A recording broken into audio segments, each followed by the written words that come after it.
Hello adventurers and welcome back to my channel. Today we are at Minnehaha Park here in Minneapolis, Minnesota, and this is about to be a wonderful adventure.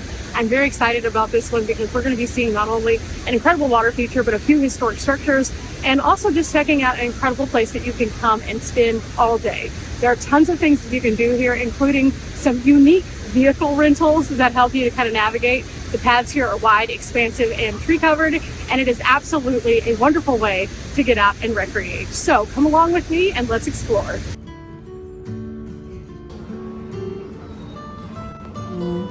Our first stop and our biggest one is the falls itself. Now they do have an audio tour available, as you can see, and you can scan over the QRs here and press the number of the stop that you are at. It tells you a little bit more about it. This is put together by the Minneapolis Parks and Rec Board. Really nice.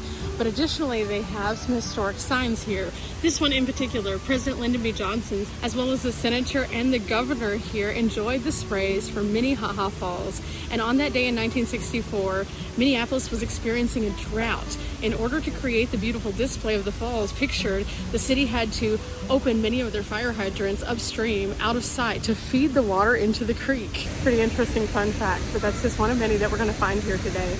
And I'm going to show you what the falls looks like because that is why we came here. Now, whenever I pulled in today, parking was $2.50 an hour, and they have a minimum of 1 hour. Obviously, I went ahead and paid for 2 hours so we could explore the park. There's a few vantage points I want to find today, so I'm going to take you guys along with me. This should be a fun one, but there's a few other interesting things here as well. But let's look at the water first.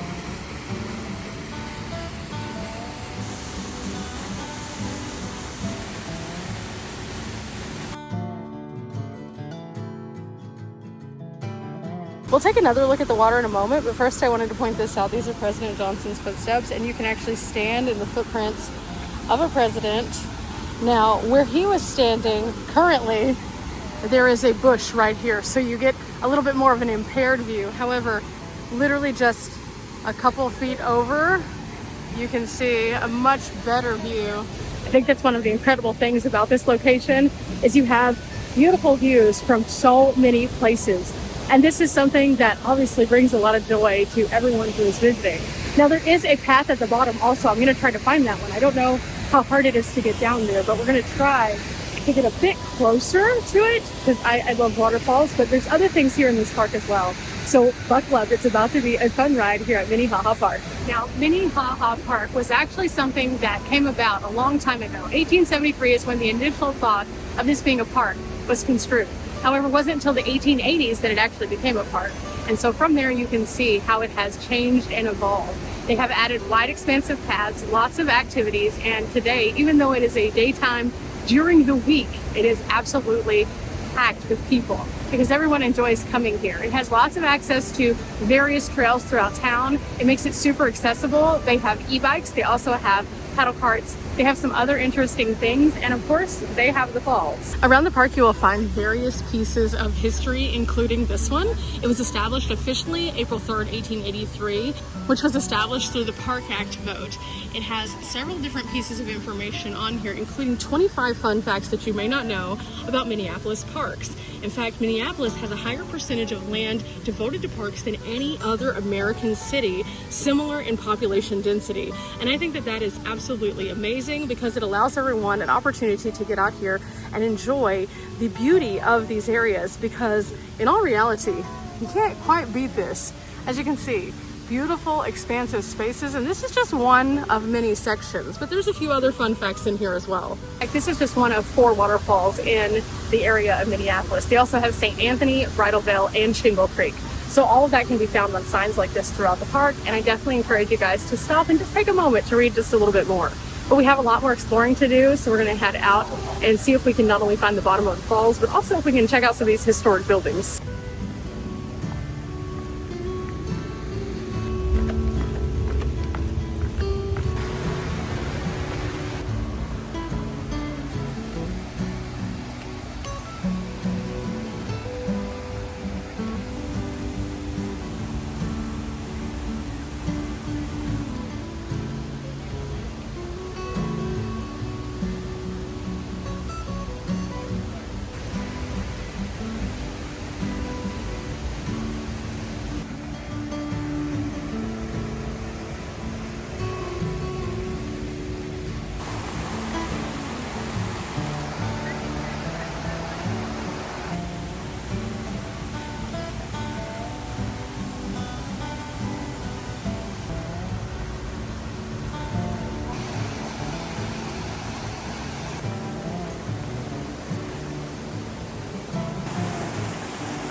Now this is a pretty busy stop coming down to the bottom, and you do have to be able to do some stairs. But from here they do have a primitive nature trail that you can kind of coast along the river. It is gorgeous. Highly recommend. I just took in some of the beautiful views and just sat next to the water enjoying it. The bridge itself over the water is the most popular place to take a picture with the falls because you can get the falls behind you. But I kind of also like this one because it's a little bit less populated because it doesn't have as great of a view, but still you can get a pretty decent look at it from here. Okay, let's go see the top side of water. Ooh, there it is. There's the top. So the great thing about this park is you can have 3 different vantage points. You can see it from the top side, the side where you get to see it coming down, and then the bottom also. And so it makes it really lovely because you can literally see all the sides of the waterfall, but that just leads you into other areas of the park as you move around. And so it's a good central focus, but we have some more exploring to do. And I think that there's a sign right up here, so let's get to walking.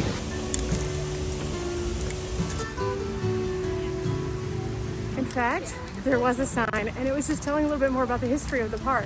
So signs abound everywhere, as do the trails. And as you can see, tons of room, very accessible to all here. Now, again, the one thing is you do have to pay to park, but the parking is very reasonable. So it makes it worth it. But I see another sign up here. Let's go find out what it is. And then right across from that is a historic structure that we can look at. This structure is the full map of Minnehaha Park. It's been out in the sun, so it's a little sun bleached, but it says here, this is one of Minneapolis' most popular parks, and it attracts hundreds of people each day. There are thousands upon thousands that come each year, and I can see why, because it's a gorgeous place. They have sprawling gardens like these, pergolas in the back for shade structures, massive trees in every direction, and there are so many more things here. I truly love coming to places like this because they allow us to see the expanse of an amazing place like this and navigate pretty easily. No matter what your accessibility is, you can definitely come to this park. And I've seen people having picnics, playing with their kids. There's a little restaurant that you can stop in over at the pavilion that we came through at the very beginning. There's parking all around, including street parking like this. They have benches everywhere. So there's lots of options, and we're gonna make sure we cross with care. I even see some RV parking down on this side of the street over here. That's pretty cool because sometimes it's harder to find places for bigger rigs, but here you can do that. So one more crossing and then we have made it to a historic depot. This is the Minnehaha Depot Historic Site, another site sponsored by the Minneapolis Parks and Rec Board. And on the audio tour, this one is number 5. This is called Princess Depot. From 1875 until 1920. It was named for its dainty gingerbread woodwork. The depot primarily served visitors to Minnehaha Park, although the station also served Milwaukee Railroad passenger trains to and from destinations in the east. Trains on the route also carried soldiers to Fort Snelling. In 1963, long after passenger trains had stopped using the depot, it was finally closed as a freight station as well. It was donated by the railroad to the Minnesota Historical Society in 1964. It was restored to its appearance in the 1890s. The station is a single room, 20 by 22 feet. The platform is 75 feet long. The depot is painted in the colors of the Milwaukee Railroad. The station is now operated as a historic site by the Minnesota Transportation Museum. This is an incredible stop, and the audio tour has so much information. Now this is a little bit of a louder stop because we have the main road over here, and then we also have the passing road on this side. However, even with that, you can clearly hear the audio tour, and it is interesting to say the least. It gives you some great information about the origins of this building and then also why they called it what they did. And I think that that's just really awesome. So this audio tour is something I would certainly encourage you guys to check out. I'm going to look at a few other stops on this as we kind of walk around, and I'll kind of paraphrase a few of them for you so you can get an idea of the experience. Okay, the next one is the John H. Stevens house, and it actually looks like they're working on that one right now, but there's some interesting things we can still see even if we can't go inside. And I think that that's the best part, as we can still have this information thanks to the audio tour. So it allows you to, even without being able to go in and envision yourself in that space, still be able to somewhat envision yourself in that space and understand the historic value, which is really nice. Now there is a statue here and then also over here that we're gonna go check out in just a moment. But we can see what they're working on. This is Colonel John H. Stevens, born June 13th, 1820, died May 28th, 1900. He was one of the first settlers of the city of Minneapolis. And here you can find a statue dedicated to him with his home in the background. Clearly, again, they're working on it a little bit. However, this is going to improve it for future people to come out. And much like the train depot, I'm sure that they open this up on special occasions like Labor Day and Memorial Day. So this is pretty fascinating. Sure enough, this is on the audio tour. So again, you can get a link to the audio tour and then just listen to all of them to get the context if you would like to, or you can individually scan them at each stop and be a little bit more aware of what you're looking at in real time. This makes it nice because you can actually get a history tour without being physically present and then follow the pictures online as well so you can learn more even if you're not able to come here to Minneapolis.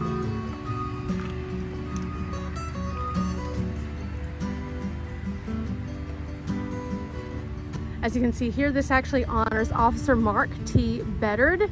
He passed away in 2007 in pursuit of a drive-by shooting suspect. And this is here to honor him for his service. I think that places like this are important to everyone, not only for the recreation, but also for the honors like this. You'll find a series of different statues, plaques, and things like that kind of scattered throughout the park. And if you take your time to kind of look around, you might be surprised what you find. And so if you come here, make sure you pay for not just 1 hour, but maybe 2 hours of parking. And that way for $5, you can roam around and see something absolutely spectacular, but also learn a little bit about the city itself. Through the park signs, they tell you about the park system and how it's such an important part of this community. But also through these individual historic buildings and signs, you get to learn a little bit more about why that community exists. And that's why I enjoy coming to places like this. Now on a day like today where they're doing a little bit of work, you're gonna hear some beeping, some noises, but the further that you get away from this, the quieter that it gets. When we were down by the water, we could only hear the water and it was absolutely fabulous. When I even made it over to the other side where the pavilion is, I couldn't hear construction at all. So take your time, find your quiet places. There's lots of benches like the one I'm sitting on right now. There's also a lot of tables. So again, bring out the family, have a day. Maybe ride around in one of those little carts. That looks pretty fun, but they're not designed for just like one person. Now let's go find out about this one. I think this is a man who has a plaque below him, but it only looks like it's etched in his name. So we may not have context, but I'll go to the back of it and see. Just for reference on the height. This guy is super, super tall, and I still don't see anything around him to tell us a little bit more. It looks as though at one point there was a sign back here, but there's currently not. But you can see by the sheer size of this guy how expansive that he is and how he peers over the park. He's much taller than our last statue. Kind of unfortunate that we don't have context there, but you know, not always can you find that. It still doesn't mean you can't appreciate it for what it is. We're about to go under some of the pergolas and work our way kind of around the park. There's been lots of beautiful flowers kind of abounding, tons of birds out here, and just taking it all in has been gorgeous. And I'm only capping a small portion of the park. The park goes on for what felt like miles and miles driving in. It wasn't that far, but it was pretty large. So absolutely a wonderful stop that I certainly encourage you to come to. But this is beautiful.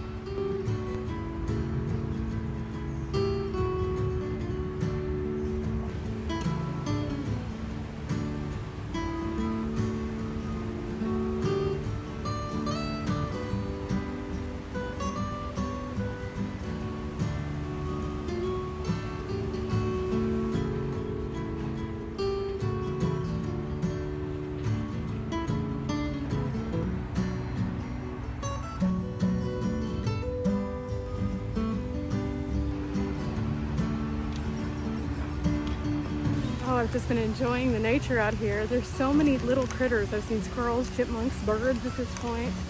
And as I'm getting closer and closer to the falls, I found a piece of interesting art in this direction also. So pretty fascinating what you can find when you just kind of look around a little bit. There's also a few paths here that are currently locked. They go down to other viewing areas, like for example, this one right here, it's currently locked. So I don't know if those are just locked because of maintenance or if they're locked for good now. I've seen lots of dates kind of around the park when different pieces have been added, and it's been pretty fascinating to see. Not to mention they have other really interesting little things just kind of in every single direction. So make sure that you kind of look up and you look down, because you discover things the more that you move around, like this guy. Sometimes your adventures don't have to be grand. They don't have to cost a lot. They could just be getting outside and recreating. The beautiful parks like this are perfect for that. So I definitely encourage you guys to check out this park. There's a couple more small things I want to check out on our way kind of back toward the van, because our parking is almost up. So let's go and explore a bit more. But I think you can see why I brought us here today. This is absolutely incredible. And with the exception of parking, it was absolutely free.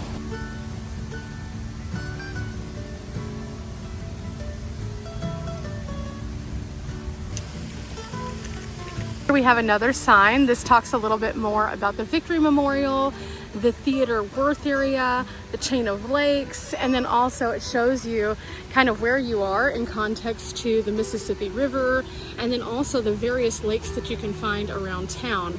It shows you that this park itself is, again, pretty decently sized, and it goes also on an exit that takes you to Lake Hiawatha.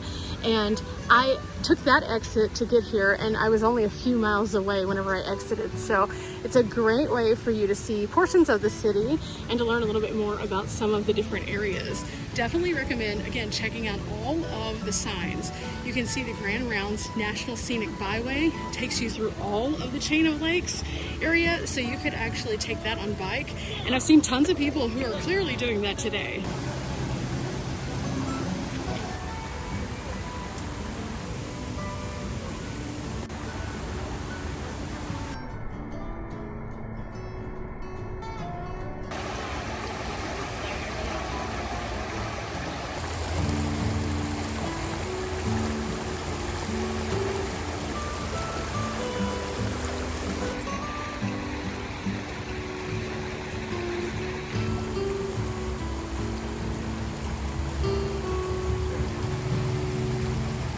There is another stop on the audio tour. This is stop number 3, and as you can see, it is absolutely gorgeous here.